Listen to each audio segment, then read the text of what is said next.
चलो करते हैं स्टार्ट। तो देखो अपना पहला वाला फेज था हाइड्रोकार्बन, वो अपन ने कर लिया पूरा। उसमें हमने एल्केन पढ़ लिया और एल्केन पढ़ लिया। अब अपन क्या करने वाले हैं, ऑक्सीडेशन स्टार्ट करेंगे। ऑक्सीडेशन और रिडक्शन दोनों साथ में चलेगा बेसिकली। तो पहले मैं तुम्हें पढ़ाऊंगा ऑक्सीडेशन, उसके बाद में आएगा रिडक्शन। और इसमें ना दो फेज करेंगे अपन, तो थोड़ा सा एक बार सीक्वेंस ध्यान रखना। पहले अपन ने हाइड्रोकार्बन किया, फिर अपन कर रहे हैं ऑक्सीडेशन रिडक्शन, और ये अपना है पार्ट 1। इसके बाद में आएगा, ठीक इसके बाद में आएगा पार्ट 2। तो पार्ट 1 में अपन क्या करेंगे, पार्ट 1 में अपन जो भी डील करेंगे वो हाइड्रोकार्बन्स डील करेंगे। मतलब जो तुमने एल्केन एल्कीन एल्काइन पढ़ा है, उसी एल्केन एल्कीन एल्काइन का अपन ऑक्सीडेशन या रिडक्शन अपन पढ़ेंगे इसके अंदर।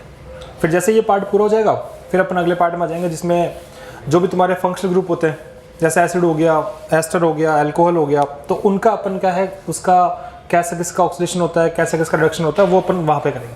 करें शुरू, तैयार हो? चलो, तो सबसे पहले मेरे को ये बताओ कि जैसे मान लो अगर मैं तुम्हें बोलूँ ऑक्सीडेशन की डेफिनेशन जो हमने पहले कहीं पे डिस्कस करी थी, कहाँ पे? शाबाश, कोल्बे इलेक्ट्रोलाइसिस में डिस्कस करा था। क्या होता है भाई बताओ? Addition of oxygen, removal of oxygen, addition of oxygen, है ना, मतलब कि ऑक्सीजन का जुड़ना और हाइड्रोजन का निकलना, और बताओ इलेक्ट्रॉन का निकलना। सही बात है क्या? तो ये 3 तरह की डेफिनेशन अपन ने देख रखी है। तो जैसे ऑक्सीजन ऐड हो रहा है तो हाँ भाई ऑक्सीडेशन हो गया, या अगर हाइड्रोजन हट रहा है तो भी ऑक्सीडेशन हो गया। और इलेक्ट्रॉन वाले में ना बच्चे कंफ्यूज हो जाते हैं कई बार कि इलेक्ट्रॉन लग रहा है या इलेक्ट्रॉन हट रहा है। तो इसके लिए एक तरीका मैंने वहाँ पे भी बताया था।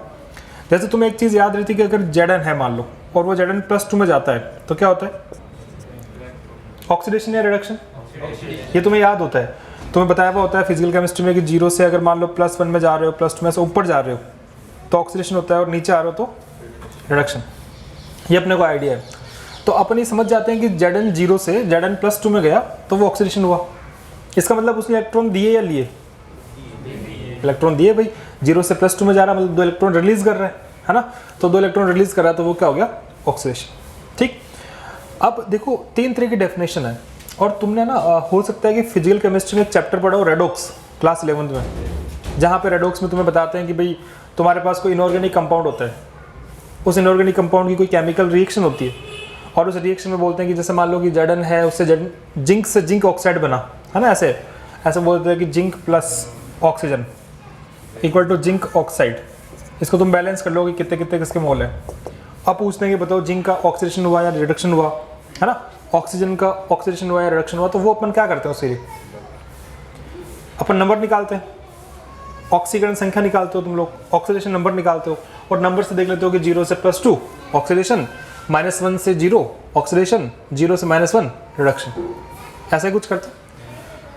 मतलब अपन वहाँ पे जो मैकेनिज्म काम में लेते हैं वो लेते हैं इलेक्ट्रॉनिक मैकेनिज्म काम में। मतलब हम वहाँ पे इलेक्ट्रॉन्स के बारे में डिस्कशन करते हैं। अपन ये चीज़ भूल जाते हैं कि ऑक्सीजन जुड़ रहा है कि नहीं जुड़ रहा है, हाइड्रोजन निकल रहा है कि नहीं निकल रहा है। मेन हमारा जो फंक्शन होता है वो है इलेक्ट्रॉनिक। ये अपन करते हैं इनऑर्गेनिक और फिजिकल में डील। समझ में आ रही बात? अब मान लो कि अगर अपन ऑर्गेनिक की बात करें तो यहाँ पे क्या सीन होने वाला है, ऑर्गेनिक में कुछ ऐसा सीन बनेगा जैसे तुम्हारे सामने ऐसा एक क्वेश्चन आएगा। अभी टॉपिक मैंने स्टार्ट नहीं किया, जस्ट इंट्रोडक्शन चल रहा है कि मान लो तुम्हारे पास में ना एक ऐसा कंपाउंड पड़ा है, यहाँ पे ये वाला, इसका नाम भी तुम जानते हो भाई, क्या नाम है इसका? फिनोल। और उससे उन्होंने बोल दिया कि ये बन रहा है तुम्हारा कंपाउंड। अब बताओ ऑक्सीडेशन हुआ या रिडक्शन हुआ? ये तुम्हें एकदम बताना है कि आराम से सोच के, कैसे क्या है, क्या लगता है बताओ? रिडक्शन। कैसे पता चला? ऑक्सीजन हटा है। ऑक्सीजन हटा है, हाइड्रोजन भी तो हटा है। नहीं, हाइड्रोजन तो वहाँ पे वो बॉन्ड था तो उसमें वैलेंसी पूरी कर दी ना हाइड्रोजन। कैसे, समझा नहीं? जैसे वहाँ पे वो बॉन्ड था ऑक्सीजन और कार्बन वाला, हाँ, तो वहाँ से एक वैलेंसी कम हुई तो वहाँ पे हाइड्रोजन आ गया। तो यहाँ पे हाइड्रोजन कहाँ पे है, तो दिख ही नहीं रहा है। वो तो समझने की बात है। शाबाश।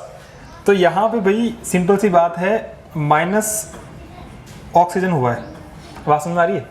ऑक्सीजन हटा है, और ऑक्सीजन हटा मतलब वो क्या हो गया, रिडक्शन। हाँ है ना, बात समझ में आ रही क्या? अब कई बार बच्चे बोलते हैं सर यहाँ पे तो देखो O भी हट रहा है, H भी हट रहा है। H हट नहीं रहा भाई, H यहाँ पे पड़ा है अभी भी। इसका फॉर्मूला देखो क्या आएगा, इसका फॉर्मूला आएगा C6H6O1, और इसका फॉर्मूला आएगा C6H6। दैट मीन्स कि फॉर्मूले से चेक कर लो कि यहाँ से ऑक्सीजन गायब किया अपन ने। बोलो हाँ या ना, बात समझ आ रही? तो सबसे बेस्ट तरीका होता है फॉर्मूला लिख के समझ जाओ कि कौन सा एटम वहाँ से हट रहा है, कौन सा एटम वहाँ पे लग रहा है। अब मेरे को एक बात बताओ, हम यहाँ पे जो कर रहे हैं वो कौन सा तरीका है? जैसे हमने बोला था फिजिकल केमिस्ट्री में हमने देखा था कि इलेक्ट्रॉनिक मैकेनिज्म थी, ये कौन सी मैकेनिज्म है? मतलब इसमें क्या क्या देख रहे हो? एटम देख रहे हो ना, परमाणु देख रहे हो कि भाई यहाँ से एटम हट रहा है, एटम लग रहा है। तो ऑर्गेनिक केमिस्ट्री में जो मैकेनिज्म रहेगी अपनी ऑक्सीडेशन की, रिडक्शन की, वहाँ पे तुम्हें साफ आंखों से दिखेगा कि हाँ वहाँ से एटम हटाया या एटम लगाया। बात समझ आ रही? जबकि अपन फिजिकल में जाएंगे तो वहाँ पे वो ऑक्सीडेशन नंबर चलेगा, तो वहाँ इलेक्ट्रॉन्स के टर्म में बात होती है और यहाँ पे एटॉमिक टर्म में बात होती है। तो आसान कौन सा है? एटम वाला। साफ दिख जाएगा कि कौन सा हट रहा है, कौन सा लग रहा है, एकदम क्लियर। बनाओ इसको। और ये है तुम्हारी reaction number 0, most important reaction है, एनसीईआरटी बेस्ड है। इसको मैं स्टार के नाम से लिखाऊंगा, कोई नंबर नहीं दिया मैंने इसको। रिएक्शन नंबर स्टार, फिनोल से जिंक डस्ट का फॉर्मेशन, फिनोल से जिंक डस्ट का फॉर्मेशन। यहाँ पे लिखोगे माइनस ऑक्सीजन,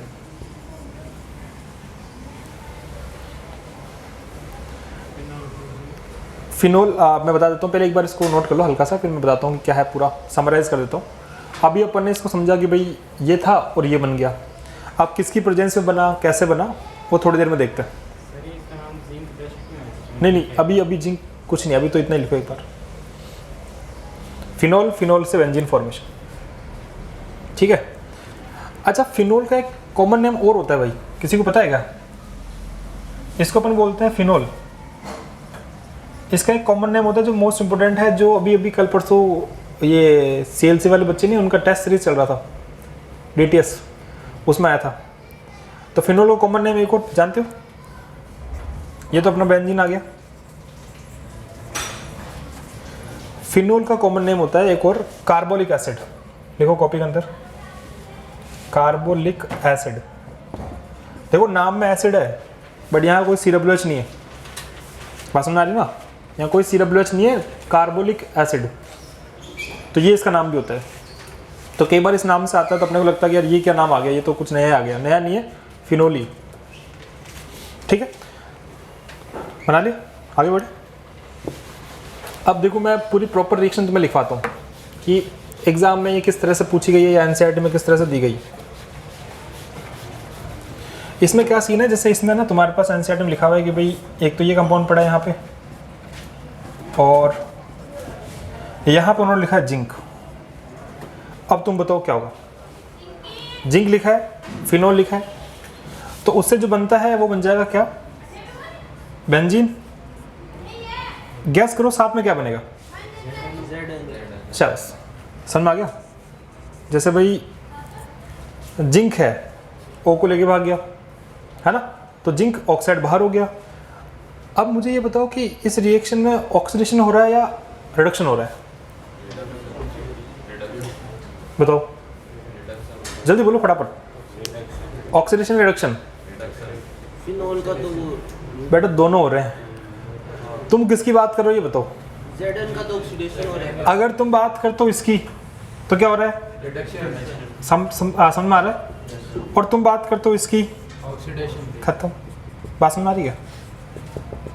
तो बेसिकली होता क्या है, ये तुम्हारे पास एक इंडस्ट्री में काम में आने वाला मेथड है। मान लो जैसे सागर की फैक्ट्री भाई, इसको बेंजीन बनानी है और बेंजीन बना के किसी को आगे बेचेगा ही, तो बेंजीन बनाने के क्या करेगा, ये मार्केट से खरीदेगा फिनोल और इसमें जिंक मिला के बेंजीन बना के आगे किसी को बेच देगा।